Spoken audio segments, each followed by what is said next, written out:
everyone, Dark of all Trades here. Now today, I have a bit of a longer video as you may have noticed. That is because today, I am switching things up just a little bit. This is still going to be a response video that you all know and love. What's different about this one is that I'm going to be joined by another YouTuber, atheist, skeptic, and I would probably call a counter-apologist like me. So welcome to the channel, Scarlett. Thanks for being here. Thanks for having me, Dark. Say, this is a really classy channel over here. I love this art. I usually have silly animals and strangely shaped people as my cartoons. I want to say that I have watched your videos, and I always appreciate your calm rationality and knack for getting right to the heart of the argument. On my channel, I tend to be a little snarkier and maybe even sarcastic, but I do always try to address the meat of the argument and why I find it problematic. I also show my cats from time to time. I'm looking forward to this collaboration because I am especially interested in examining how theists frame atheism and why they hold the beliefs they do. Well, I'm happy to have you. Scarlett here has agreed to tackle a longer video with me from a channel called Blogging Theology, run by, I'm guessing, a man named Paul Williams. With 454,000 subscribers, they constitute a large channel in my eyes. The video this gentleman put out is called Why I Am Not an Atheist, which has a nice 69,000 views. And with such a high amount of views, I have to assume it's going to be some excellent content, don't you think? And it's shot in the finest of 360p quality. Hopefully the audience won't notice too much. I could probably scale it up a bit, but that is a lot of work. Anyway, Scarlett, are you ready to tackle Paul Williams' take on why he isn't an atheist? Yeah, let's do it. All right, let's see what he has to say. Only heaven silent for an answer. In this video, I want to ask, why am I not an atheist? There are many reasons why I'm not an atheist, but I want to focus on one main reason that's not often explored in apologetics and discussions about why atheism is basically a non-starter, really, for me. Before I do that, I just want to quickly run through the perfectly valid reasons that people give for rejecting atheism. All right. The wording here bothers me a bit. First of all, valid reasons are not necessarily sound reasons. Anyone who has a basic understanding of argumentation can recognize the difference between a valid argument and a sound argument. I can come up with a lot of valid arguments for pretty much any position under the sun. It is a lot harder to come up with sound arguments, but maybe that's me being a bit too pedantic. The second part that irks me a bit is that he is rejecting atheism. Maybe he's using the strong atheism meaning here, which could be the case, but otherwise, atheism in pretty much every other sense isn't a position that one rejects.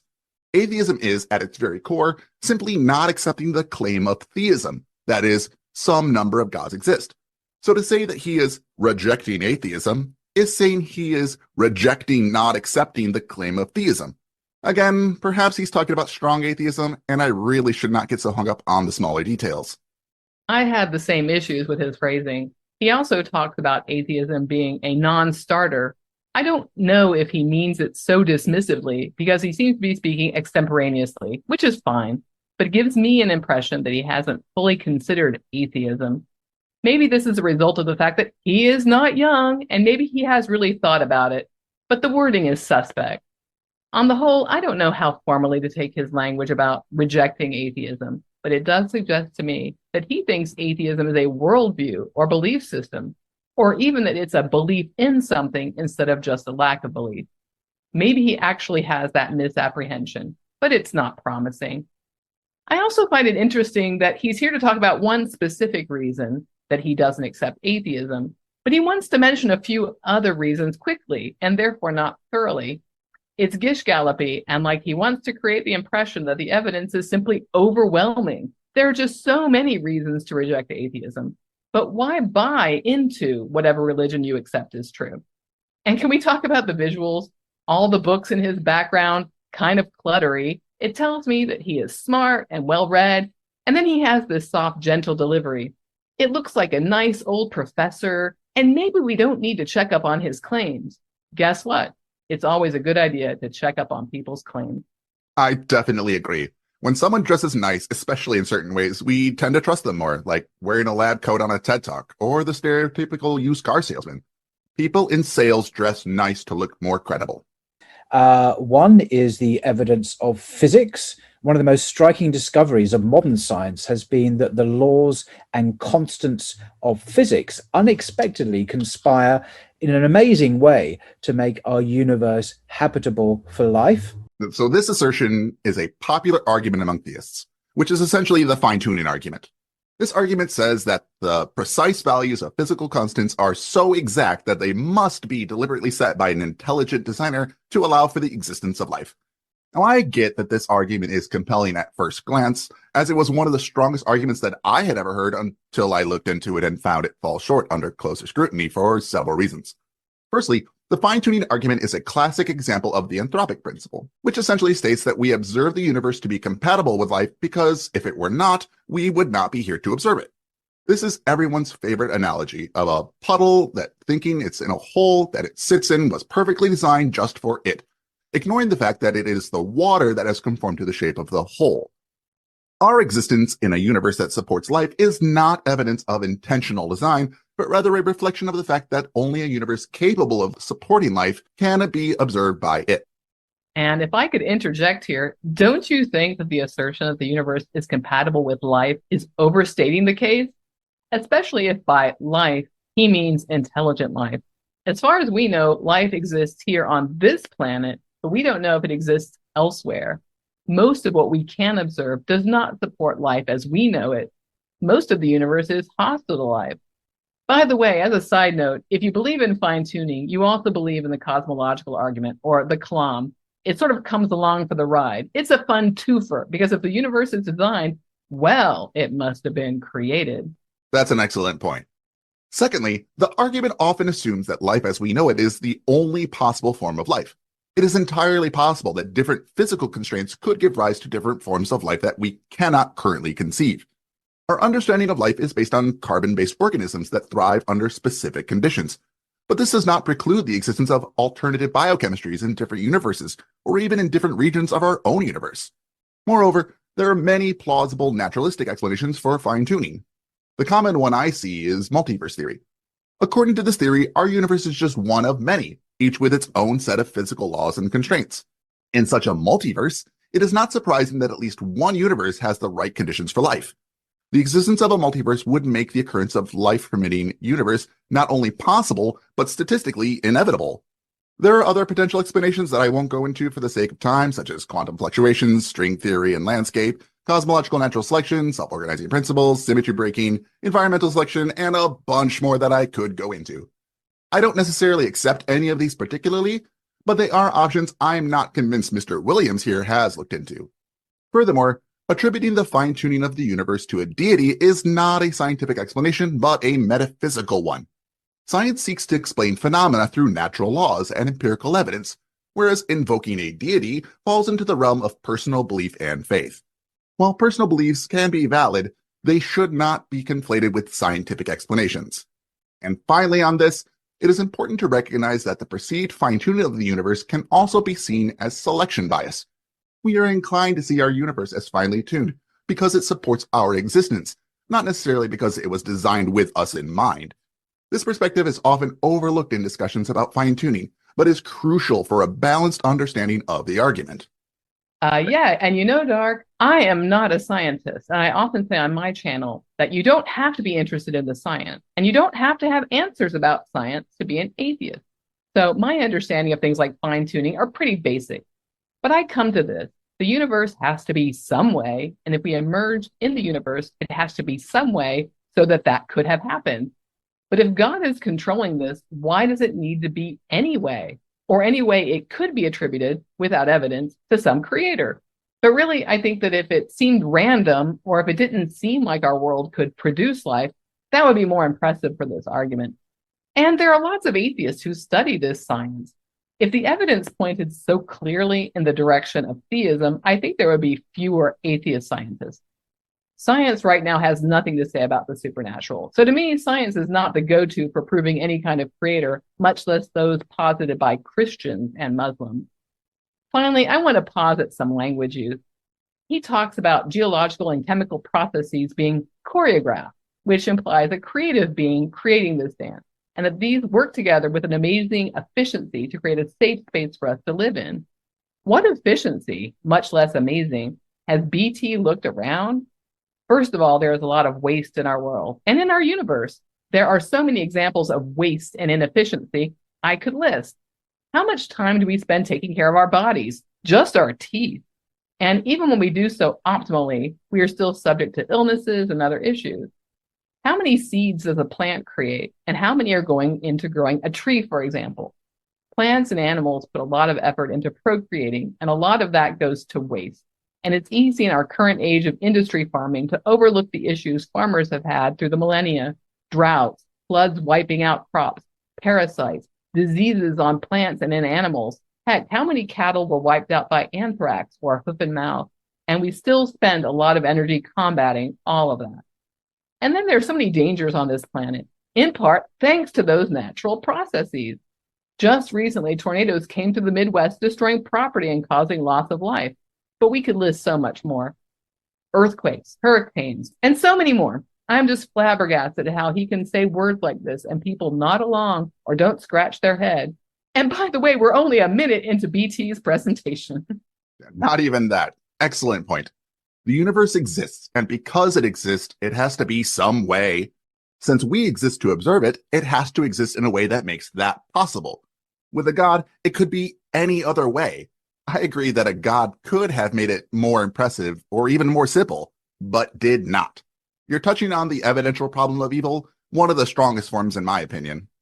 There's the evidence of astronomy, and similar to the fine-tuning of physics, Earth's position in the universe and its intricately choreographed geological and chemical processes work together with an amazing efficiency to create a safe space for us to live in. There's the evidence of biochemistry, those amazing systems that you can, there's biological mechanisms that you can see at the biological level, transporting proteins within cells. You can see them on YouTube these days.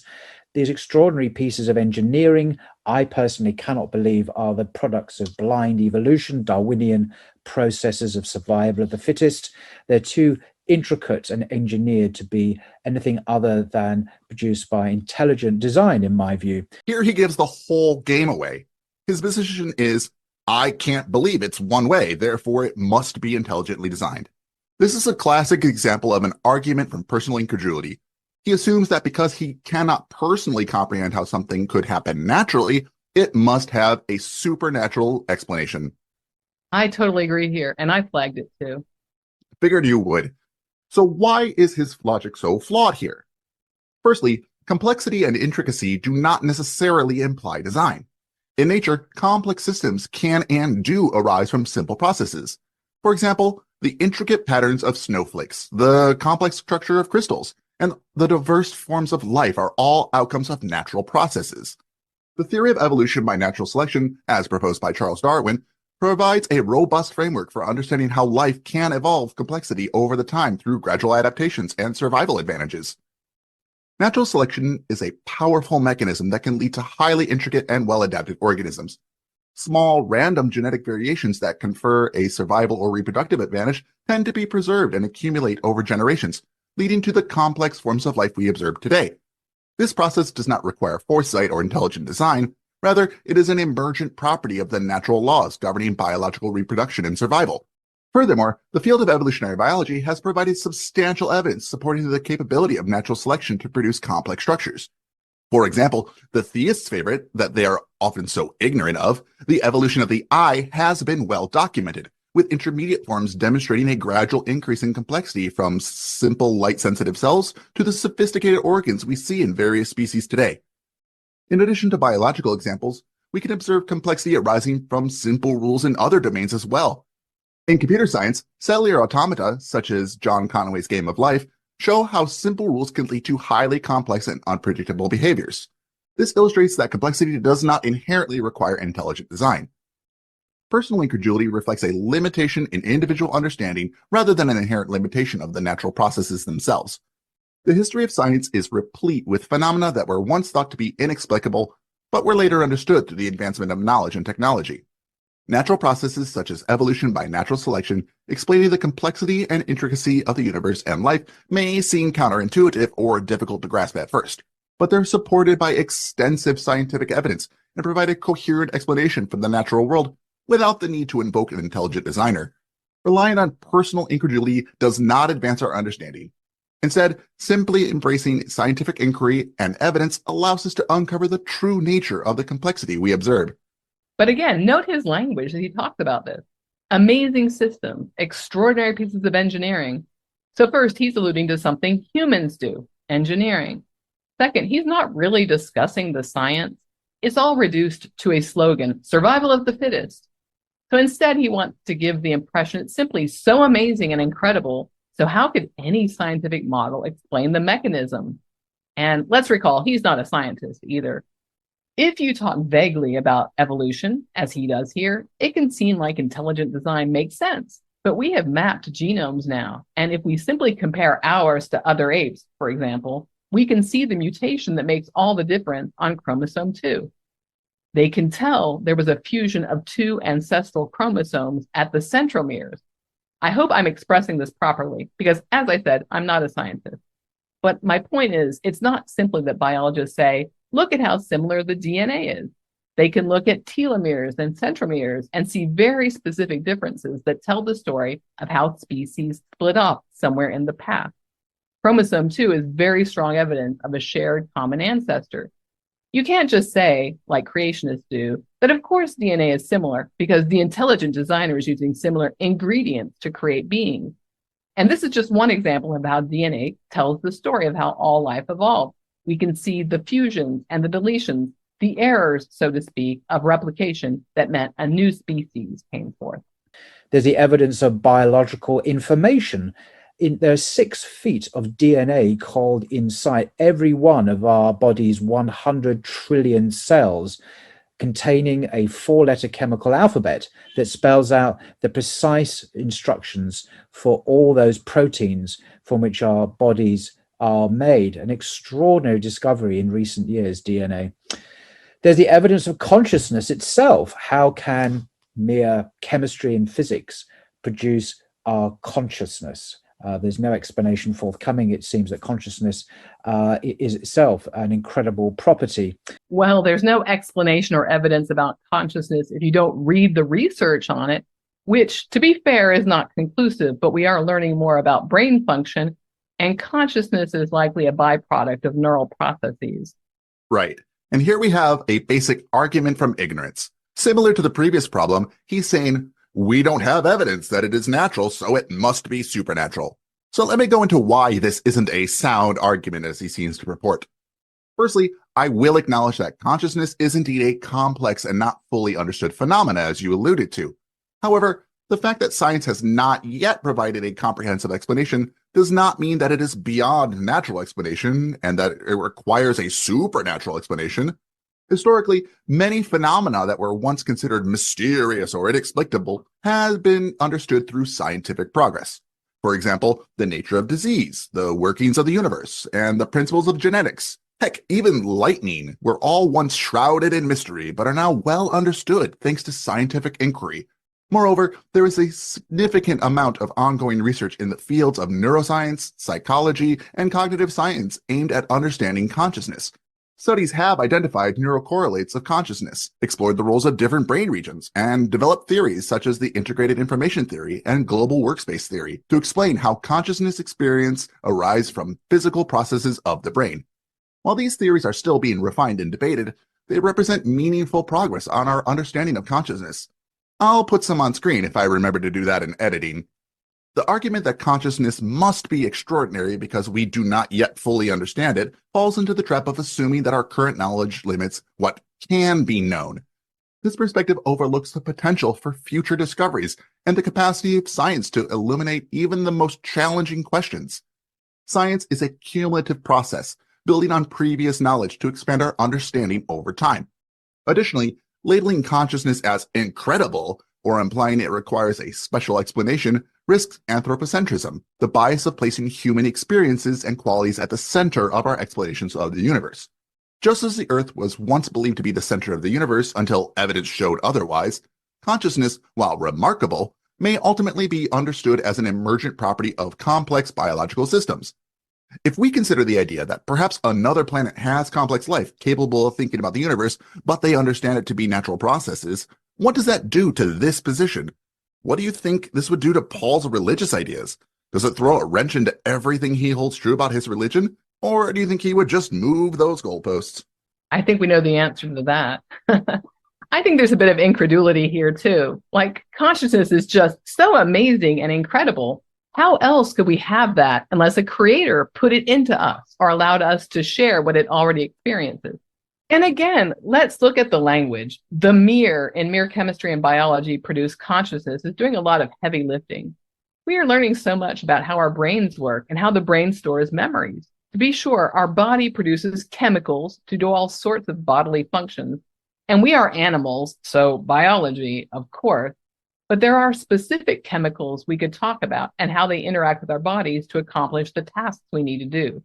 We know that we have inputs, sensory information, as well as concepts via language. And we know the center is responsible for attending to that information and holding on to it. That's the chemistry and biology. If I see, hear, touch, taste, or smell something, that is processed in my brain through chemicals moving in neural pathways. Using the terms theists use to describe our brain functions is beyond reductive. Either they don't want to understand it or they want to misrepresent it.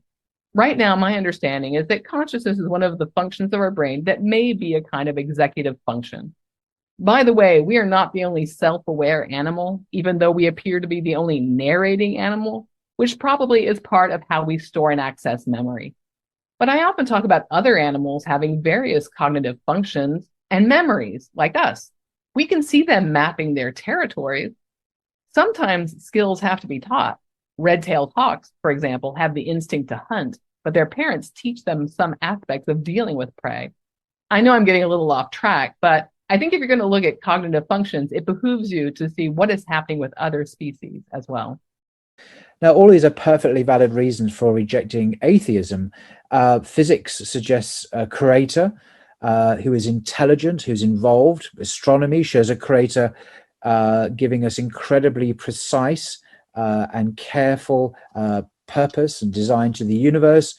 Biochemistry, biological information demonstrate the creator is, well, creative. Consciousness shows the creator's rationality, and I think gives credibility to the idea of life after death. Oh, really? This life after death idea has always given me pause. What exactly is meant here? Is it that we die closing our eyes and losing consciousness only to immediately regain consciousness somewhere else? How would this work exactly? Is it like reincarnation? How would that work? Is it the same thing where we die and lose consciousness only to wake up immediately as another thing? How does our consciousness get from one place to another? Is it like what philosophers like Plato and Descartes have explored dualism? The idea that the mind and the body are distinct, with the soul potentially surviving bodily death? To be clear, I don't accept the idea of a soul, as in some non-material essence of a person which includes one's identity, personality, and memories. I have not seen evidence that any of this could possibly survive after the being dies, and in fact, I am convinced that these are all properties of or from the brain. We know that these can be manipulated through trauma to the brain. If we have a person who has a dramatic shift of personality or identity and loses memories thanks to brain injury, but dies shortly after, if one of those traits were to survive after death, which version of the traits is it? Is it before the trauma or after the trauma?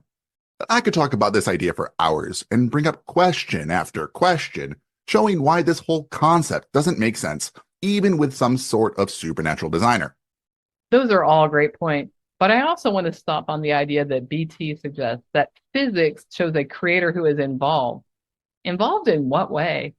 I would like to know on what basis science shows that there is even a creator, much less one that is intelligent and involved. What is the mechanism that we use to distinguish a creator creating versus things forming from natural processes? I admit that it is amazing that we weird creatures that evolved to be able to understand the universe is amazing. But the universe had to have these parameters for us to evolve. there was no evidence that a creator was even necessary. It reminds me of that comic where two scientists are at a blackboard with a complex equation, and one is pointing to a spot that reads, "Then a miracle occurs." Are there, in fact, any models that do that? Please, BT, show us those. The scientists I have heard speak say they don't need any supernatural.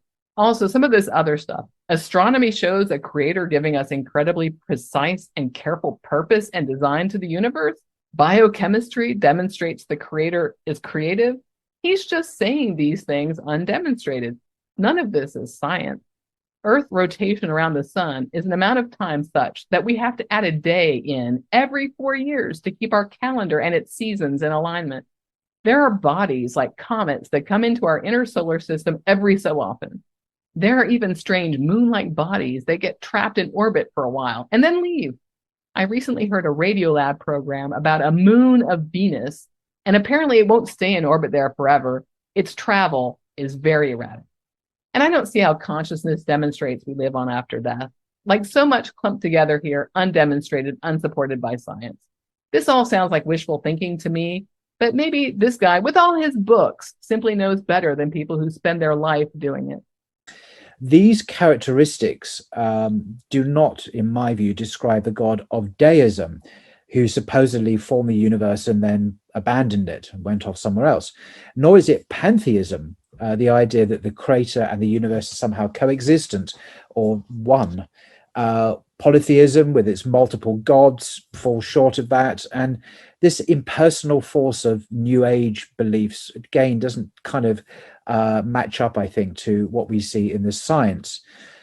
Now, when I usually quote the Apostle Paul, I'm usually quite critical of him, to be honest, but I want to quote an extract from his letter to the Romans, which he wrote, 2,000 years ago now. In Romans chapter 1, he writes about the creation and our place in it.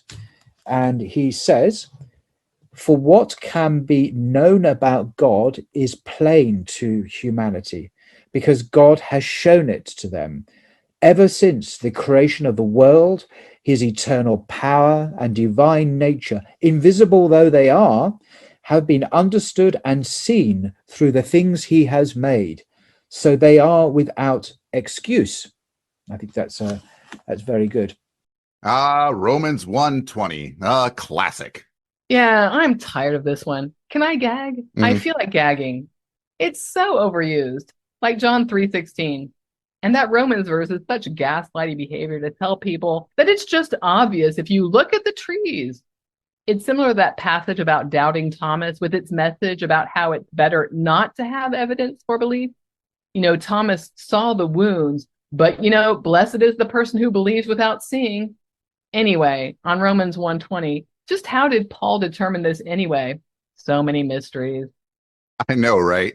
Like if someone from a different religion said, "My goddess said that everyone believes that she is the actual true deity, but they deny it because they don't like being ruled over by a female depicted deity." Would that be convincing to any Christian?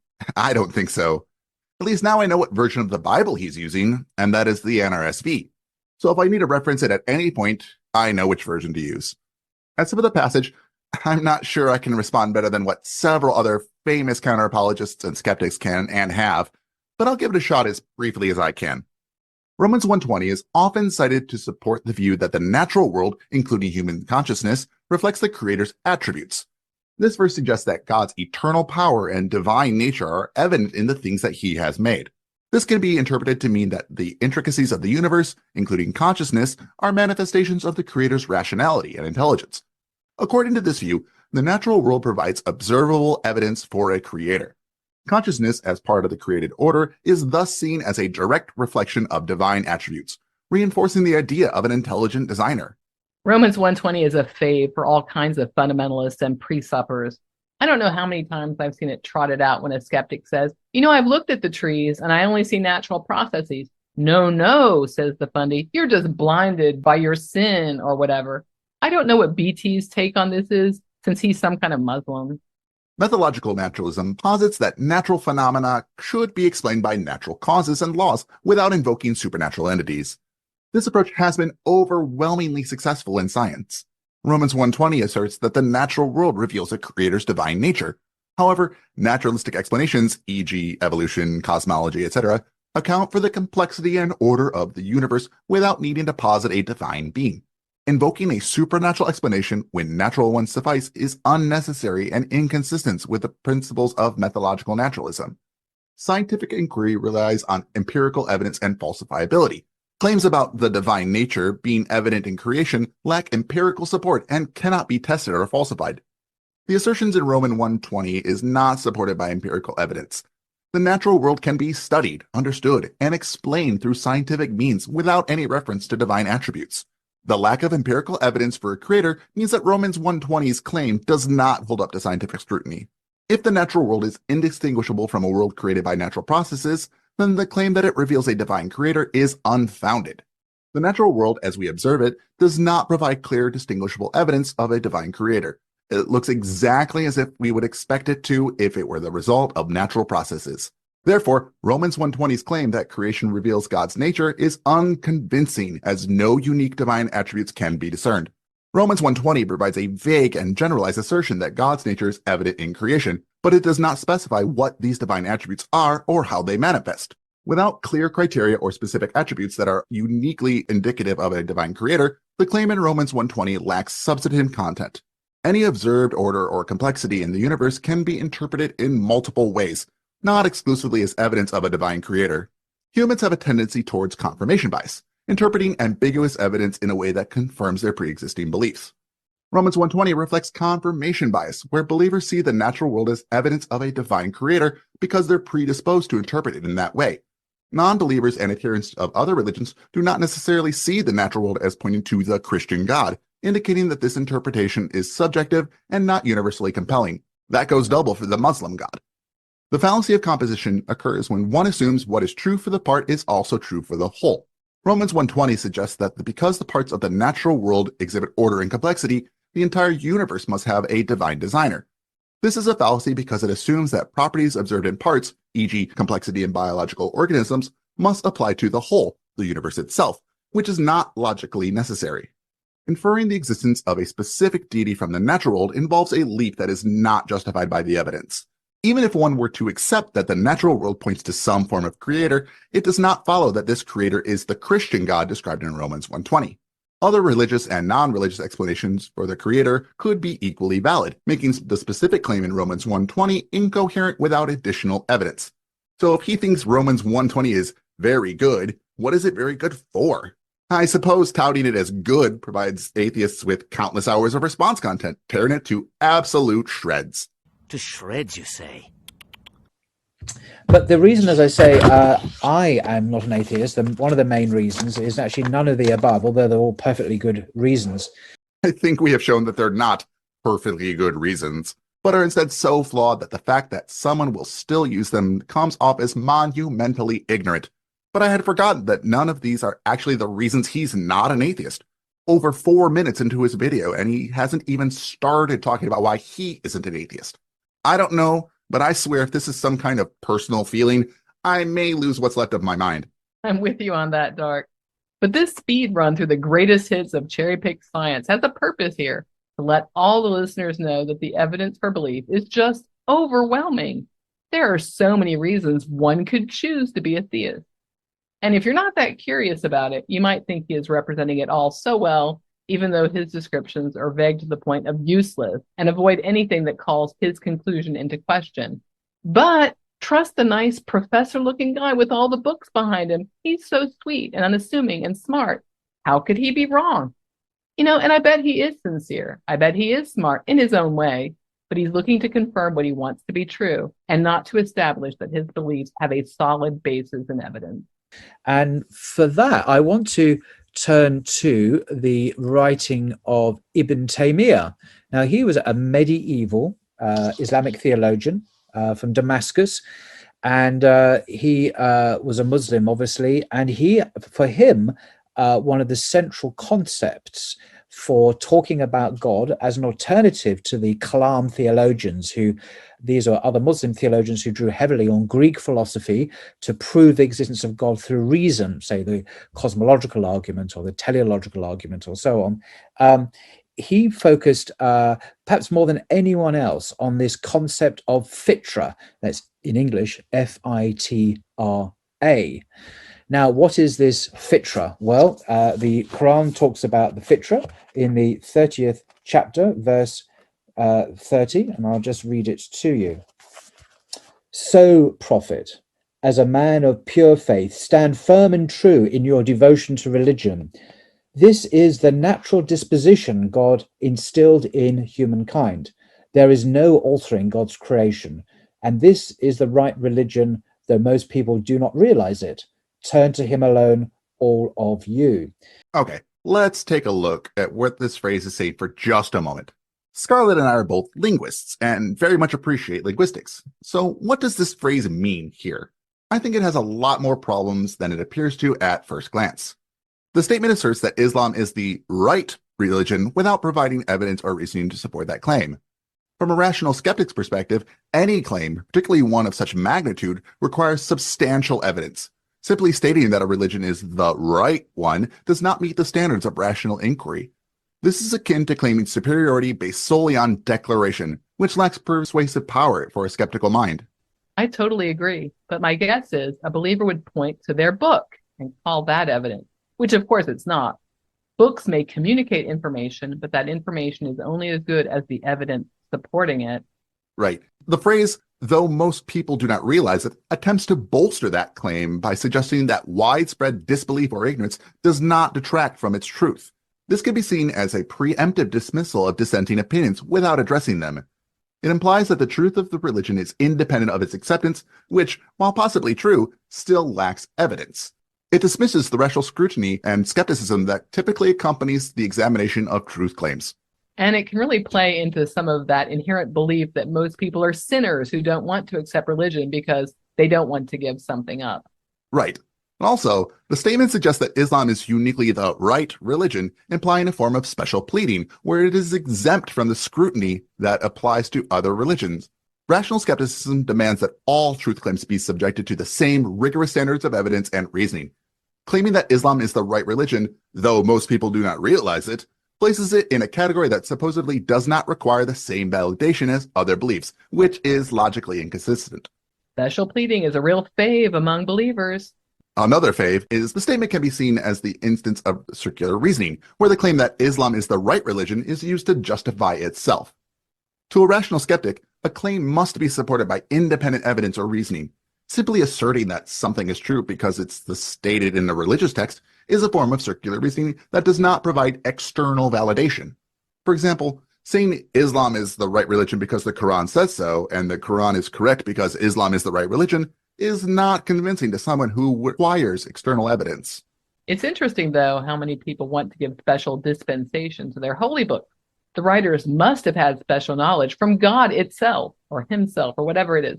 This is part of the special pleading you talked about a minute ago. And on top of that, the claim that most people do not realize the truth of Islam suggests that rational inquiry and personal investigation by the majority lead to a conclusion other than Islam being the right religion. If the majority of people, through their rational investigation, do not come to the conclusion that Islam is the right religion, this raises questions about the clarity and accessibility of the supposed truth.